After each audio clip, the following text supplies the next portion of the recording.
Are we going to have a name for it, or? Well, to the WBO, is it? WBO. Vidcast or podcast, video podcast. Yeah. Something like that. Yeah, that's fine. Yeah, WBO. So, do you want to welcome people? Do you want to welcome people?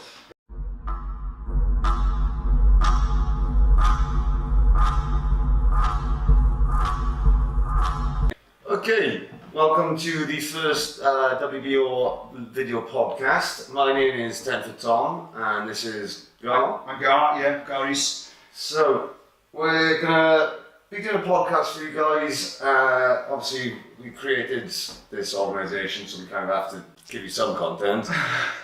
So, what we're going to be doing is we're going to be making these podcasts, and each time we do it, we'll do it whenever we can.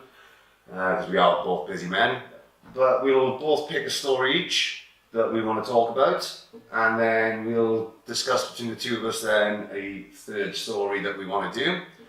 And we'll just basically have a bit of a chit chat, give our viewpoints on these stories, tell the stories, and if you guys want to chime in, if you've got any ideas, feel free to comment. Yeah, you can comment down below, or you can email us at welshbigfootorganisation@gmail.com. You can catch us on the Facebook page, Twitter page, and on this YouTube channel now. So we're all over the social medias because I'm insane.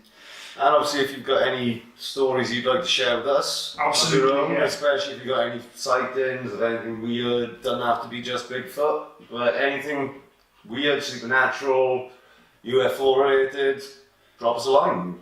Absolutely, get in touch. Yeah, Rake monster. So I saw an article in the Express 3 days ago on the 5th when I was in work. I was instantly drawn to it because, well, you'll see though the article states, the headline is, "Has a legendary monster been found? ? Mysterious humanoid creature spotted stalking moose." So I was instantly drawn to that as soon as a moose was involved. Now, I'll quickly play the vid so you guys can see it. Me and Tom have watched this. We can't see it at the moment. I can see it, but you guys can see it now. So there's this moose crossing the road, and these Canadians are parked there, and there's some kind of weird fucking ass creepy man in the corner. Now he's just like floating about there.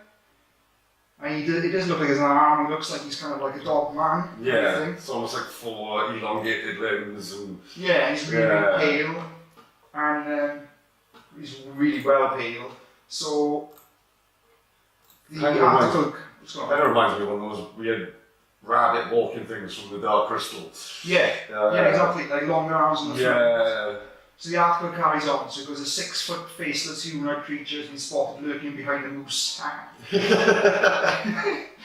eerie sighting was caught on camera by a local resident who only saw the mysterious creature when looking back at her footage. So in the chill-in video, a pale, mysterious figure can be seen moving up close to a moose. And it's like, as you see in the video, it's about 20 feet away from a moose. So I think the moose would be a lot fucking more freaked out than that. So it goes, viewers have speculated the creature, which appears to walk with its hind legs like a human, could be the legendary Rake monster.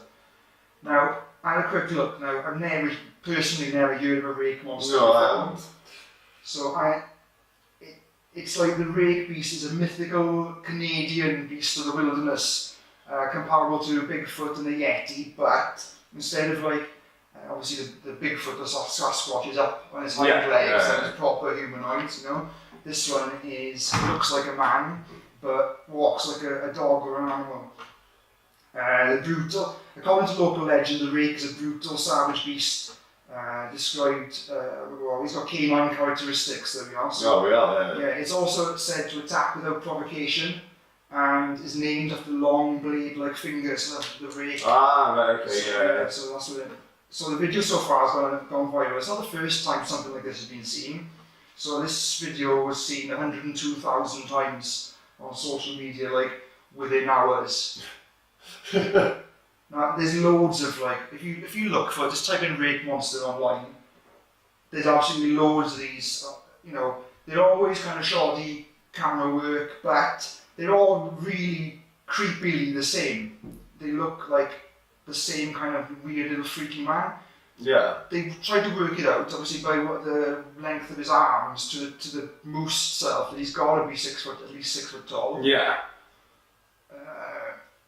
So one commentator on the social media said that looks like a rake type creature stalking that moose. It must be pretty tall too. Others remarked on its hunched positions as it closed in closer to the moose. Some viewers compared the beast to like a golem-like creature as well. Oh, right, okay, so, yeah. For some reason, like it was, I really went back then. So 2006, the rakes first started coming about, and it was on creepypasta. The creepypasta. Oh, right, okay, yeah. Kind of associated with Slender Man. Yeah, yeah. So the character has spindly limbs. Yeah, the fictitious origin story of the rake sparked off early sightings of the monster. 2003 that was, and then the rake. In 2006, victims began collaborating to research the creature and discovered two dozen close-up videos of it. Right. Some of the supposed artifacts included a suicide note from 1964, journaling, I don't know what that's about, and a mariner's log from 1691. So people have been delving back into it. Yeah. And people have been like, you know, obviously this is coming out in the 2000s, but looking back into it, Spanish people and a mariner in 1691 kind of describe the same thing. Yeah. Weird. That is weird, yeah. And the most famous story of the rake involves a woman waking up to find the monster sitting on the edge of her bed. Ooh. So it said this character is often said to creep into bedrooms, induce nightmares, and observe the dreamers for a long time before actually killing them. Well, that actually gave me shivers, that bit did. I don't like the sound of that at all. No, like, I wouldn't like to go to sleep and wake up with this creepy golem. Like, I know my ex-girlfriend's with. Yeah, so that one was, you know, as I said, it was in work, it was a boring shift. Yeah. I was just going through. Now, the Express, man, is absolutely mental for weird stuff. Yeah, I noticed that when we were looking for things. A lot of things I've googled. It's all Express. Yeah. I had no idea the Express was so. And then you get into that one, into like a, you know, a loop, and you go in and you get to that rabbit's hole and you keep going down and down. Yeah. Fucking mental. I spent about 2.5 hours just reading other shit. It was wicked. So yeah, that's the rake. The rake was pretty cool, I thought. Yeah, no, I like the video is quite cool. I played the video one last time again, so you can check it out. Yeah, I mean, I've only watched it once or twice, but I mean, it doesn't look obviously faked. It's not like, I don't think it's like someone in the woods, do you know what I mean? It's not like a... It doesn't look like obviously digitalised or anything either. I'm not saying it isn't, but... Then some people, there's a couple of comments underneath the first posted on social media the video, and some guy, and he could be kind of close. I'm going from a skeptical kind of feeling on this, but he looks like there's something stuck on the actual glass of the car. Right. Okay. So, yeah. And then as he's shifting his camera, that's what's making it move like that. Oh, right. Okay. Yeah. I mean, that could be. That could be. Yeah. But. Cool, the rake monster is cool. I'm gonna keep an eye out for him, definitely. Yeah. That's what a calendar though. That's a good excuse to go to Canada, though. So, Tom, you got one? Yeah, so the story I've got up, I'm a big horror fan, as you know. Found an article that was about the story that inspired the film Critters, cool. which I know you're a big fan of. Yeah, massive fan of Critters, man. And it's, so I looked into it, and it's one of the most documented UFO accounts in American history. Yeah, cool. It's called the Kelly-hopkinsville encounter. It has also been called the Hopkinsville Goblins case and the Kelly Green Man case. So what happened was, August 21, 1955, 5 adults and 7 children arrived at the Hopkinsville police station claiming that small alien creatures from a spaceship were attacking their farmhouse, and they'd been holding them off with gunfire for nearly 4 hours. Whoa. So, I mean, it's a big thing. See the rednecks with guns. Yeah, exactly. But, 2 of the adults, Elmer Sutton and Billy Ray Taylor, claimed they had been shooting at 12 to 15 short, dark figures who repeatedly popped up at the doorway or peered in through the windows of the farmhouse. What's that guy's name? Billy Bob Thornton? Billy Ray Taylor, but yeah, so we're proper redneck country with this one, to be fair. But the police were more concerned about the possibility that it was local citizens actually having a gunfight. Yeah. They thought there was people outside attacking them. And So obviously the authorities were called by someone. They came in, so it was 4 city police, 5 state troopers, 3 deputy sheriffs and 4 military police from the nearby US Army Fort Campbell. They drove up to the Sutton farmhouse, which was located near the town of Kelly in Christian County. Their search yielded nothing apart from evidence of gunfire and holes in windows, door screens made by the firearms. But the way they told the incident was around 7 o'clock in the evening, Billy Ray looked up while he was drawing water from the well to see a streak of light go across the sky and then disappear behind the tree line just behind the house. Cool. So Taylor and Sutton went back out to investigate what this streak of light in the sky was. And then suddenly came running back to the house because they saw a creature outside, kicking off this apparent invasion. At one point, Taylor's hair was grabbed by a huge clawed hand. At several points, family members would leap back startled from the glowing eyes and twisted faces of the creature staring in at them through the windows. How big are these things meant to be then? So they described them as being around 2 to 4 foot in height, with horns or pointed ears, clawed hands, where's the description gone? Clawed hands, eyes that glowed yellow, and spindly legs. Now, this also then inspired the look for the Gremlins in the film Gremlins. Yeah. It's a well documented thing, but no, I mean, they fought these things for 4 hours, they claimed. Then when they found that they had enough time to actually get to the cars, they ran to the cars and went to the police station. No bodies or anything were found? Yeah, the police responded because not because they believed the story, but because they were legitimately worried about people shooting at each other in the woods. Fuck yeah, rednecks firing guns in the woods. But yeah, when they searched the house, it was just bullet holes and things. They didn't find any monsters there, but they also didn't find any evidence of it being a hoax either. Yeah. So this is why it kind of sparked interest. And the next day, neighbours told 2 officers that returned that the family had packed up and left the house after claiming that the creatures had returned about 3:30 in the morning. Whoa, so they're out there. So yeah, so they're clearly freaked about these things. So I mean, there are theories. Obviously, I mean, they thought what had happened was the streak of light was a crashed UFO, and these creatures came out the UFO and they were in the wrong place at the wrong time, so they were the ones who got attacked. But over the years, there's been a lot of people who've debated this, understandably. So even I even found evidence of a ufologist debating whether or not this was real. I've got a nice little bit here, basically. So the Committee of Skeptical Inquiry member and skeptic Joe Nichol noted that the family could have misidentified eagle owls or great horned owls, which are nocturnal, they fly silently, have yellow eyes, and aggressively defend their nests. So according to Nichol, there were meteor sightings that also occurred at the time that could explain the light that he saw. So big ass owls. So yeah, it looks more like it was these big ass owls, these hillbillies. I did find somewhere somebody claiming there was evidence that they were intoxicated at the time. Oh, steaming hillbillies. So they could have been on moonshine. I mean, I'm not 100% sure. I couldn't find anything to corroborate that, but there was suggestion that they could have been. And yeah, these eagle owls, it could have well been that when they went off to investigate this UFO crash, they stumbled upon a group of nesting owls and they started defending themselves.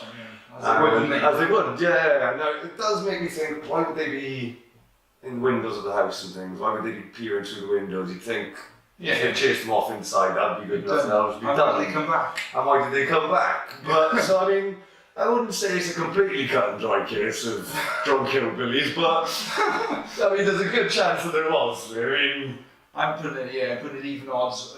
I'm not going to argue with you on that one, but I mean, I'm sure viewers have probably got their own ideas on this. I'd be more than happy for them to comment, let us know if they got their own ideas. When was this? So this was in 1950, where was it? 1955. So did they, anything else happen since? Or? There's never been any, Oh, excuse me. never been any sightings of these creatures since, as far as I can find. And there's loads of them. There's 12 to 15 of them apparently, and they were clearly shooting at something because they found bullet holes in the trees and things. On the other one, which I forgot to write down, was when they went to investigate, there was a weird glowing substance on one of the fences that one of these creatures had supposedly stood on. So like blood or something? Blood. Yeah, and some on trees in the woods. Oh, they hit something. So well, they thought that might be the case, but recently scientists have started attributing it to a type of fungus that is bioluminescent, which maybe they just weren't aware existed at the time. But you can see why these people got freaked out. I mean, I'd be over there. yeah, I mean, there's these 4 foot tall things with glowing yellow eyes, horns, talons. Yeah. I'd be a drunk hillbilly in my truck. Yeah. I mean, I don't know if they took them 4 hours to get to the truck, if anything. I'd been straight out of there, but they held them off for 4 hours. 4 hours, yeah. Oh, and also half of this group were carnies. I don't know if that changes any opinions either.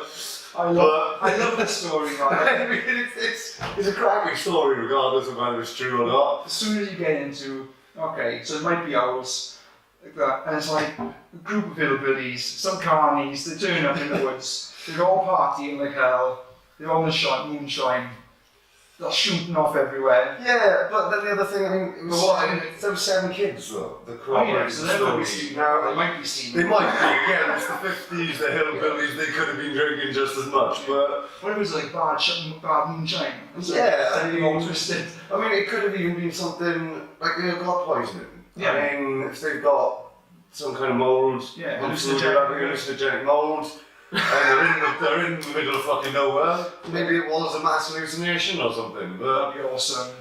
Either way, right, if you look, the way you want to look at it, right, even if it is critters, or these weird creatures that came down in the spacecraft, yeah. that'd be awesome. Oh, yeah.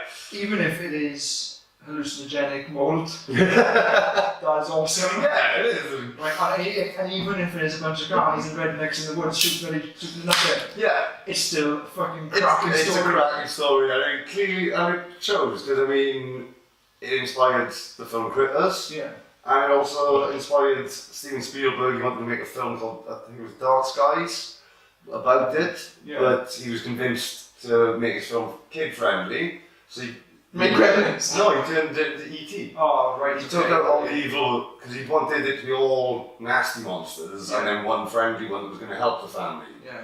But they convinced him to take out the nasty aliens, and just have this story about this one alien and befriending his family. I was going to say, they thought like Gremlins was kid friendly. Trust me, when I was young, oh, I shit myself. Yeah, that right. My cousin had a striped doll. It was like a plastic. You could bend his arms in different positions. So right, yeah. And he used to have it in his bedroom. And before he'd go into the bedroom, he'd have to put it in a bin and put a pair of shoes on top. Otherwise, I wouldn't go in there. But have you got that picture from Wikipedia of what they looked like? What they supposedly looked like? I don't, but I can get in. Because the artist's interpretation of it on the Wikipedia page, you look at it and it's almost like, well, yeah, that is like the early stages of the Gremlins concept art. It's that similar to what they look like.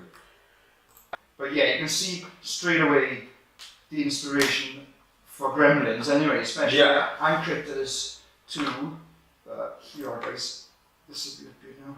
I mean, the critters themselves, they don't look like the monsters, apart from the critters have got the yellow eyes and they and clawed hands. But there's a very good article at Bloody Disgusting posted that compares the two. And it's obviously the film Critters, it starts with them crashing to Earth. Yeah. They torment families. That fucking cracks me up. There's a lot of the pictures of Critters. Oh, that guy, yeah. It's... But then you could also see how that would be mistaken for a great horned owl. Yeah, it's got the horned owl, so that's a horned owl. And you can see the bright yellow eyes and like the big ears, Yeah. or horns, No. horned owl, and they're going to have massive talons. Oh, huge. One of these grey horned owls, they're about 3 foot as well. Between 2 to 4 foot. That's perfect. Which is exactly the description, yeah. I mean, I even found one quote by a psychologist who said that the similarity between the descriptions and the owls, it's not just probable that that's what they saw, it's almost exactly what they must have So these seen. biologists are coming up, scientists, like, Yeah, and they've got psychologists. you just described to me an owl. Yeah, Instantly. yeah. So, There's some, obviously, it's all conjecture, really, isn't it? Yeah. You can't, you know. if Did they interview any of these fucking hillbillies? there was a lot of news articles about it. I didn't actually manage to find any online I'd in love the to. 50s. I would love to have found But, an article on hillbillies. But I did see that as the story snowballed, Yeah. the description started to change. Oh, like I said, one of the names of it was the little green man incident or something. It was quite later on that the colour got put into them. Yeah, so the they're original operating description, on. yeah. So, well, I mean, it could even have been them just trying to cash in. I mean, Well, why not? Yeah. The hillbillies in the woods at the end of the day. exactly. Some of the intermittent carnival folk, the rest of them couldn't That's find something any. I want to put on my CV. What did you got? I'm an intermittent carnival folk. It would look good. It would look good. I would get any job. Fucking right. Intermittent carny. Awesome. But yeah, so that was that one. Which, That one's a cracking story, man. Yeah, I mean, that's why I was drawn to it. I mean, as soon as you said you're going to start filming this, Yeah. and you were like, right, do you want to pick an article? I was like, well, I already know what I want to do. So, Tom, I've done now my Rake monster story. Yeah. We've had your hillbillies fucking shooting critters in the woods. And now it's on to one we decided between us. Now, because this is the first episode. Hey! Love that. That was the fucking express. Anyway, yes, so we've had the Rake one, we've had the hillbillies with the critters one, and now we decided between us, because obviously it's the first episode of the Welsh Bigfoot organisation video podcast thingy, that we do one about Wales, isn't it? Yeah, So Tom, take it away, son. well, even more specifically than Wales, I mean, when me and God were talking about this, he said, hey, let's find something a bit closer to home. Yeah.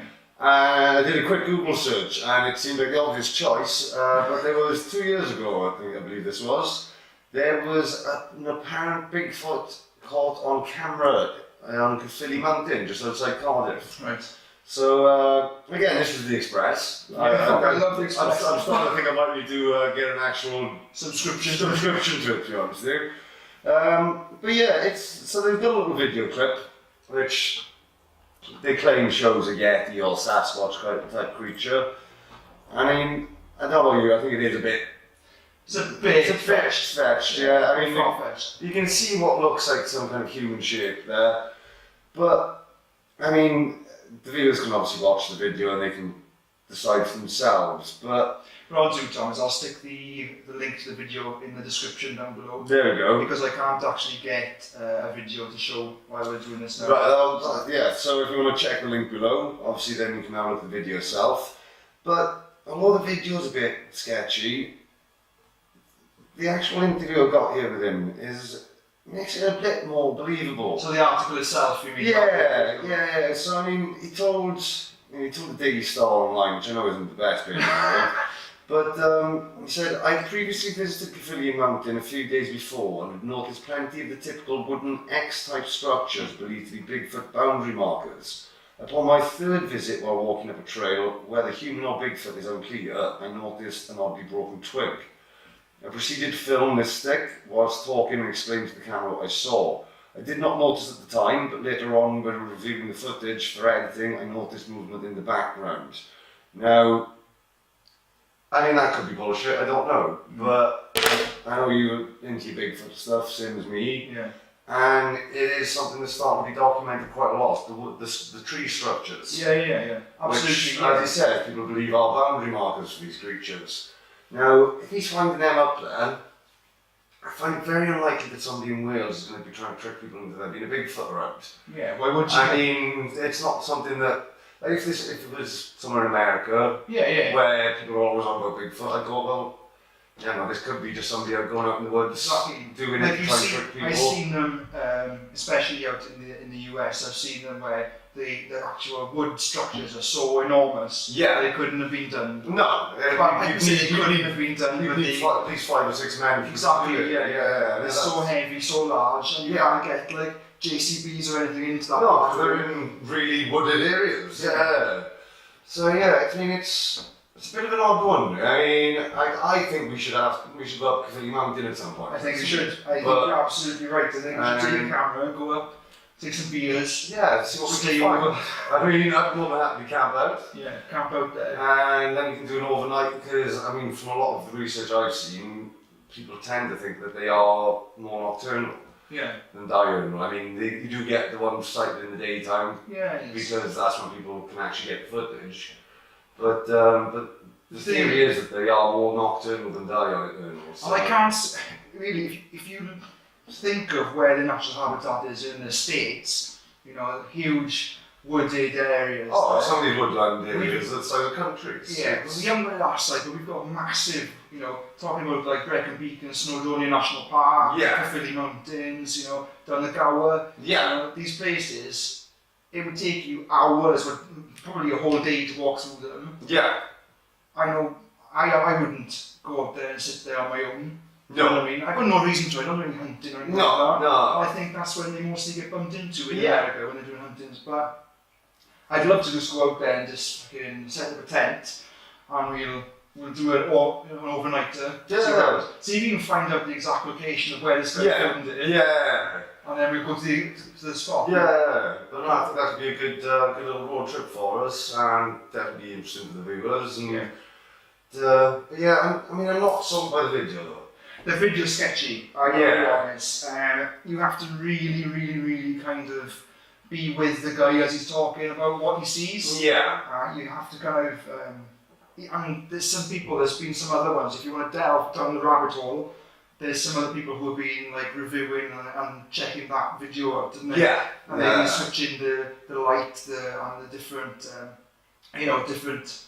I don't know what. Zooming in, all that kind of stuff. And and you know, depixelating it and stuff like that. And the more you get into it, the less it looks to be a humanoid figure. It looks to be like a shadow on the back of a tree or something. But it does move. That's the fucking thing. It does move, but there is a tree that is right next to it that is moving at the time. Yeah. So it's a weird one. I mean, I've seen Bigfoot evidence a lot more sun than that. Oh yeah, definitely. But it's in Wales, so you've got to have a look at it. Yeah, exactly. I mean, we wouldn't be a very good Welsh Bigfoot organisation if we didn't at least have a look at this Welsh Bigfoot sighting. I mean, it needed to be addressed, if nothing else. Absolutely, yeah. So, I think we'll put an end to there. Thanks everyone for joining us. If you have joined us, make sure to like, comment and subscribe and hit the bell button so you can have notifications about what we do. We'll see you again. Cheers guys. Take care. Pimp cup.